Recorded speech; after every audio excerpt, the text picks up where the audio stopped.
नमस्कार, आप देख रहे हैं न्यूज 24। आपके साथ मैं हूं रवि ठाकुर। शुरुआत करते हैं इस वक्त की बिग ब्रेकिंग न्यूज से। सिसोदिया से पहले राउंड की पूछताछ खत्म हो गई है। पहले राउंड में करीब 3.5 घंटे पूछताछ चली है और आधे घंटे के लंच के बाद एक बार फिर यह पूछताछ का सिलसिला शुरू होगा। लंच के बाद सिसोदिया से फिर होगी दूसरे राउंड की पूछताछ। मनीष सिसोदिया सीबीआई हेडक्वार्टर के अंदर जिनसे लगातार सवाल जवाबों का सिलसिला चल रहा था, अब यह कहा जा रहा है कि पहले राउंड की पूछताछ खत्म हो चुकी है। अब लंच का समय है, करीब आधे घंटे बाद दूसरे राउंड की पूछताछ फिर शुरू हो सकती है। तो आज दिल्ली की सियासत में एक के बाद एक नए घटनाक्रम देखने को मिल रहे हैं। एक तरफ मनीष सिसोदिया सीबीआई हेडक्वार्टर के अंदर शराब घोटाले मामले में सवालों का सामना कर रहे हैं, दूसरी तरफ आम आदमी पार्टी सीबीआई हेडक्वार्टर के बाहर जमकर विरोध प्रदर्शन करती हुई नजर आई और दिल्ली पुलिस ने आम आदमी पार्टी के सांसदों कार्यकर्ताओं को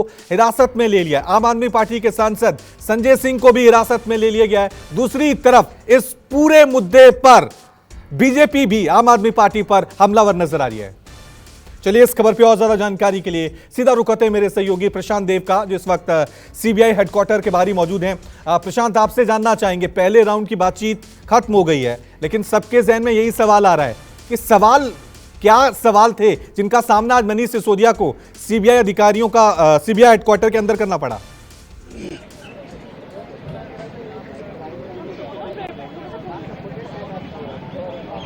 जी, कौन कह रहा है? मेरे से बात कर रहे हो? कौन मेरे को बैठा हुआ सामान दे रहा है? बात कराना आके कैमरा कर लेके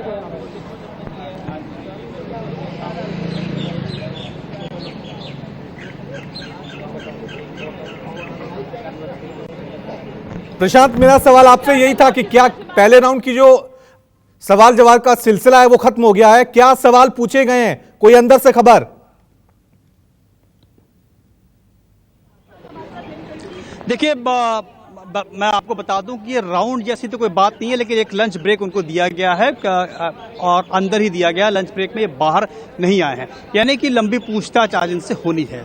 और पहले राउंड की पूछताछ या फिर दूसरे राउंड की पूछताछ को ऐसे समझा जाए कि सीबीआई के पास जो अब तक की इन्वेस्टिगेशन हो चुकी है, जो 2 लोग अरेस्ट हो चुके हैं और जो रेड्स में जो चीजें मिली हैं, जो इनके ठिकानों से जो भी चीजें सीबीआई को मिली है उससे संबंधित सवाल जवाब होते हैं। ये एक सेट प्रोसीजर है, क्रॉस क्वेश्चनिंग की जाएगी। बहुत सी चीजें जो है जो सर्चेज में मिलती हैं उसके आधार पर एक क्वेश्चनर तैयार किया जाता है, फिर वो सवाल जवाब किया जाता है। जैसा कि मैं पहले से बता रहा हूं कि 2 लोगों की गिरफ्तारी करने के बाद बहुत से क्लू इसमें सीबीआई को मिले हैं और मिलते हैं हर इस केस में। उस क्लू के आधार पर उनको लगा कि दिल्ली के उप मुख्यमंत्री जो मनीष सिसोदिया हैं, इनसे भी सवाल जवाब किया जाना चाहिए, तो उनको सम्मन देकर बुलाया गया। अब इस सवाल जवाब में चूंकि इनको एफआईआर में आरोपी नंबर 1 बनाया गया है और ये इन्वेस्टिगेशन में ये माना जा रहा है कि सब कुछ जो है मनीष सिसोदिया के इंस्ट्रक्शन पे काम हुआ, क्योंकि वो मंत्री भी थे इसी विभाग के।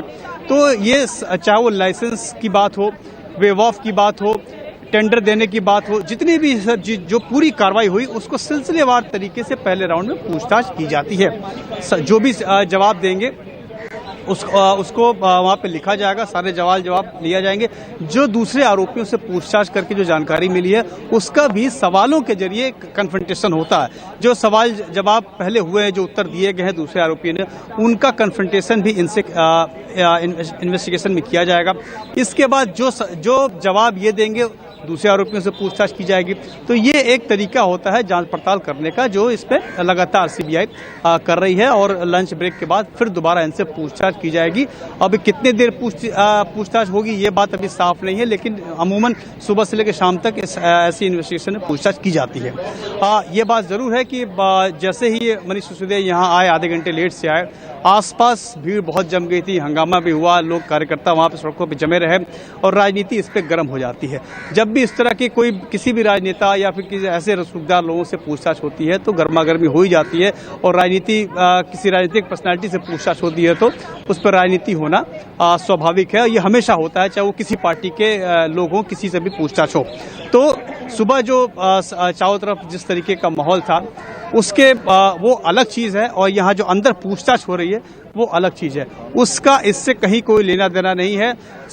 सीबीआई के अधिकारी जो है अपनी पूछताछ पूरी तरह से कर रहे हैं। ये बात जरूर है कि वो उन्होंने पहले ही अपने ट्वीट करके कहा था कि वो सहयोग करेंगे और वो सहयोग कर रहे हैं। सीबीआई के अधिकारी वहाँ बैठे हैं, बातचीत कर रहे हैं। जैसे मैंने बताया कि जो सवालों की लिस्ट है पहले से तैयार होती है और उनसे जो भी जिससे पूछताछ करनी है उनसे पूछताछ करके एक एक सवालों का जवाब लिया जाता है। और जो केंद्र बिंदु है पूरी इन्वेस्टिगेशन का सीबीआई का इसमें कि आपका क्या रोल था, आपको क्या क्या पता था, जो गड़बड़ियां सीबीआई को ऐसा लगता है कि जांच में अब तक पाई हैं उस पे वो उनका जवाब चाहते हैं। जैसे कि लाइसेंस है, अगर बिना लाइसेंस के किसी को टेंडर अवार्ड किया गया तो वो किन परिस्थितियों में किया गया, किस कानून के तहत किया गया, क्या अधिकार थे उप मुख्यमंत्री के पास, वो ऐसा किया गया किसके कहने पे किया गया। तमाम इस तरह के सवाल जवाब होते हैं जो अपनी केस डायरी सीबीआई की टीम तैयार करती है। क्योंकि लंबी सहयोगी होनी है। मैंने आपको बताया कि कई राउंड पहले छापेमारी भी हो चुकी है, यानी अभी फिर जो है वो पूछताछ का सिलसिला मनीष सिसोदिया के साथ दोबारा शुरू होगा लंच के बाद। मेरे सहयोगी अमित पांडे भी लगातार हमारे साथ बने हुए हैं। अमित, आपसे मैं जानना चाहूंगा, आज जैसे ही मनीष सिसोदिया सुबह घर से पूछताछ के लिए निकले थे, ये सवाल जवाबों का सिलसिला शुरू होने जाना था। आम आदमी पार्टी ने एक नया रिवाज आज सेट कर दिया है कि जब भी इस तरह की पूछताछ होगी तो उसे एक इवेंट बनाया जाएगा। आज उसे इवेंट बनाकर पेश किया गया, जिस तरह से रोड शो निकाला गया, फिर वो राजघाट गए, वहां पे नमन किया गया। तो ये वार पलटवार एक सियासत में देखने को मिल रही है। एक तरफ बीजेपी लगातार प्रेस कॉन्फ्रेंस कर रही है, हमलावर है कि आम आदमी पार्टी भी तमाम पार्टियों की तरह भ्रष्टाचारी है, लेकिन आम आदमी पार्टी ने आज जो किया रोड शो, वो राजघाट, वो तस्वीरें क्या मैसेज देंगी?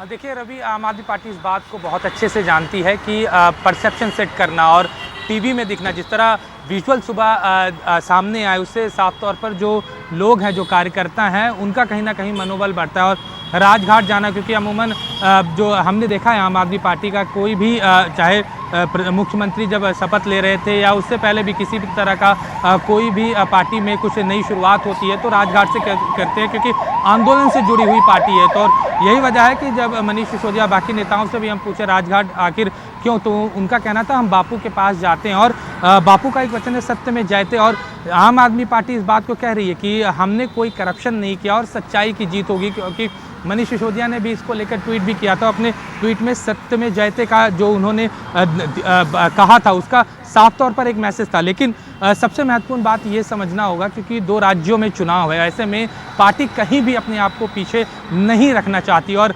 सीबीआई का जिस तरह से बार बार ये आरोप लगाया जा रहा है कि सीबीआई का इस्तेमाल हो रहा है, तो ऐसे में जो सीबीआई का डर होता है, आम आदमी पार्टी ये सीधे मैसेज देना चाहती है कि हमें किसी भी एजेंसी का डर नहीं है, क्योंकि हमने कोई करप्शन या भ्रष्टाचार नहीं किया। तो लोगों के बीच में एक मैसेज देने की कोशिश हो रही है कि डरता वही है जो कहीं ना कहीं कुछ गलत किया हो। और आम आदमी पार्टी ने जो सारी चीज़ें की वो एक तरह से एक क्लियर मैसेज था, चाहे कार्यकर्ता हो, चाहे गुजरात के कार्यकर्ता हो, चाहे दिल्ली के कार्यकर्ता हो, क्योंकि ये माना जा रहा है दिल्ली में दिसंबर या जनवरी के महीने में एमसीडी चुनाव हो सकता है। तो दिल्ली के लिए भी एक सीधा संदेश था, गुजरात के लिए भी सीधा संदेश था कि कार्यकर्ताओं का मनोबल किसी भी